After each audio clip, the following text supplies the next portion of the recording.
But there was also something that actually really came out so strong. Donnell was on who brought it up, and he said, I think the question we need to actually start. We need to actually go on ahead and, start thinking about is how can we come to the level of the people? Do you see that? You remember you said that segment? And that segment really quite stuck with me. Yeah. And I was like, truth be told, how then can we come to the level of the people? How best can we be able to approach them? Come to the level of people to kind of sort of bring them up to par as to what's going on. Because if you check it out, all this information that are actually going around, the whole 100 billion, the whole share, it's targeted to people who are educated, people who have an understanding of what's actually going on. Yes. But let's be honest, we're in a third world country. I believe it's safe to say that 70% of the Kenyan population is not quite educated. 70%. I think over 70%. Not educated. Yeah, not educated. To the point whereby they can comprehend some of the terms or some of the things you actually talk about. You know what I mean? Yes. One thing about the president, of which I can say, and his team, both I may get into bed with the opposition. So there's literally no opposition in the country. One thing I can give it up to him, yeye ni mse wa ground. You know what I mean? Alikuwa anasema you guys, kuna statement alisema kitambo akasema you guys mnaweza endelea kupiga kelele hapo Twitter, whatever mnaweza fanya. Nyie ongeeni, but mimi ni mtu wa ground. In all honesty, hiyo statement ya Donald alisema ilini bring back to the ground. Nikakaa hivi nilikuwa naifikiria sana in depth. Tunaweza fikaje level ya wasi, coming to the level of the people right now. Tulikuwa tunakam naye na matri, ndio tulikuwa nasikiza hiyo radio classic, walikuwa nasema nini, so washaanza elections as early as yeah. Kwa hiyo radio ilikuwa nasema the president is actually going to launch a project in Mathare, right, in specific areas. One thing nataka pia watu wana need to understand or realize about yeye ni mse understand demography ana deal nayo. Akienda kwa hiyo ground, au guarantee you, nimekuwa nikistudy about political patterns zake, vile ali campaign, alikuwa anakuja na vitu very relatable. Hustler economy.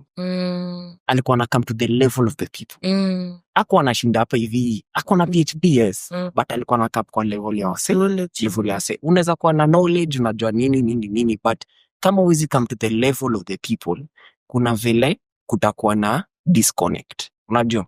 So alikuwa na come na to very stam wheelbarrow economy, hustler economy, mimi nimekamia mavijana, nimekamia mamboga, because he knew that the greatest demography yake was the 70% who are uneducated. Yes.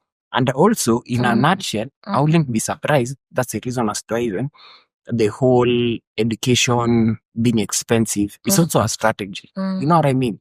Yes, I get the whole aspect of maybe lecturers needs to be paid, but Kenya, we can say we have enough money to pay lecturers off, in order and be able to subsidize what is it called, education in the country.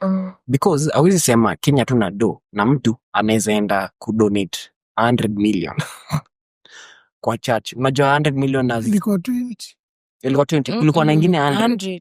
Achana na hii Roisa. Hii Roisa ilikuwa 20 million. Kuna ingine alidonate kwa newspaper ilikuwa onyesha 100 million. Alipledge 100 million. So niko like, unajua 100 billion inafundisha student ngapi? Unajua help, hiyo ni help ya watu wangapi? Percent per year. Wacha tuweke student moja, tuweke hata kitu ka so 3. Si ndio? 300k. Kwa tuseme tu student moja tu tumweke 300k per year. Si ndio? Tumweke tu student moja tu per year. Tuone hiyo 100 million inaweza fundisha watu wangapi? Hata 300k ni mob. Ni hizo miaka hii. 300k ni hizo miaka hii. Si ndio? 2 or 3 years. Si ndio? 360 400k ni 400 ni nini? piga hesabu Hadi inakuanga between what 20 something to 30 something. Sasa school 30, fees actually ni 30. expensive. Public universities. School fees imepanda. Imefika 40. Nilisikia msana analipa 75,000 for BCom. But Kama haiku kuanga 75. let me further say this. So ni expensive kuliko private. Mimi niliingia CSSP, niliingia na job, mimi niliingia na job.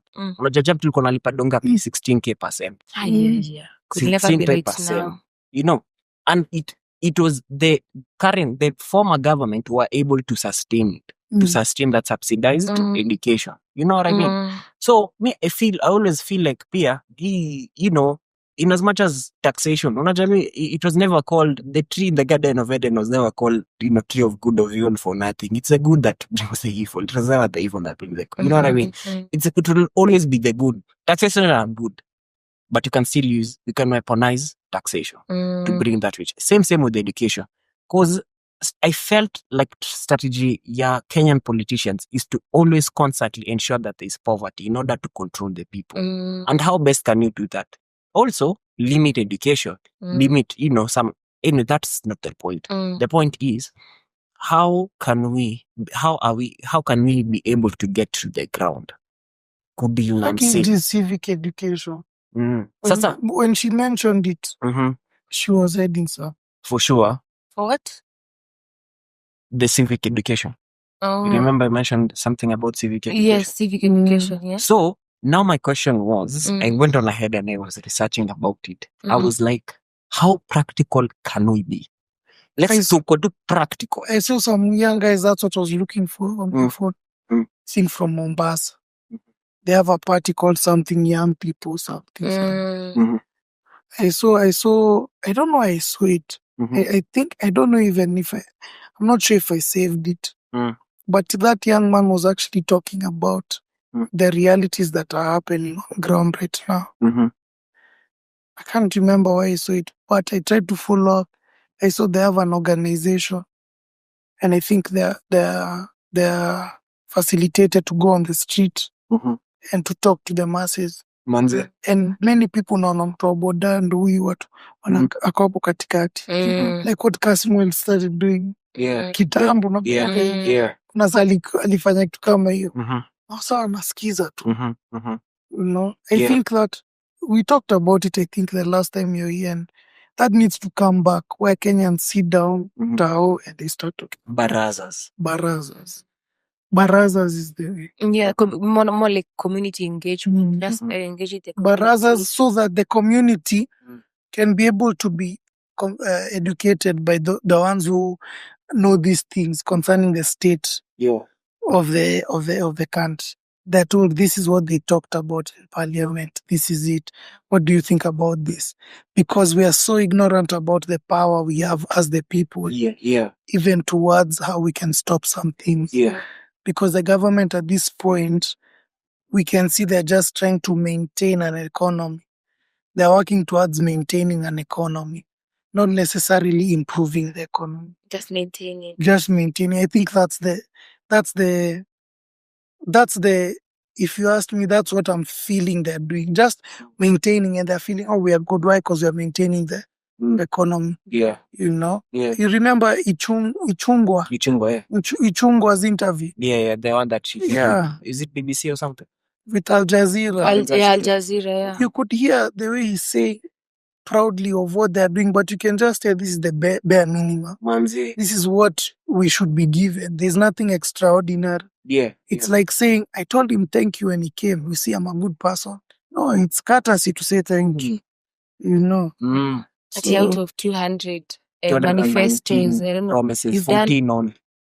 What? Not even half? No, let's be serious.